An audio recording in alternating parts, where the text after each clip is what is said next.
আমাদের দেশে যারা ধর্মগুরু আছেন তাদেরকে সরকারিভাবে আর্থিক সুযোগ সুবিধার আওতায় আনা উচিত।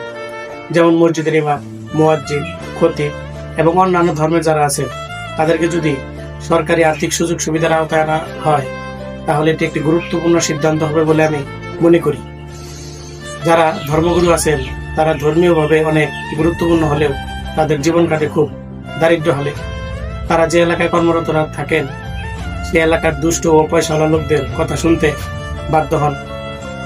তারা অনেক সময় তাদের অন্যায় আবদার মানতে বাধ্য হন। তাদের কারণে তারা তাদের জায়গায় ন্যায় কথাগুলো বলতে পারেন না। এখন তাদের যদি আর্থিক ভাবে স্বাবলম্বী করা হয় তাহলে তারা তাদের কথা শুনবেন না এবং তারা তাদের জায়গা থেকে ন্যায়সঙ্গত কথাগুলো বলতে পারবেন। তাই অবিলম্বে তাদেরকে সরকারি ভাতার আওতায় আনা উচিত এবং তাদেরকে এই ভাতার আওতায় আনা হলে তারা সামাজিকভাবে অনেক গুরুত্বপূর্ণ সিদ্ধান্ত দিতে পারবেন বলে আমি মনে করি।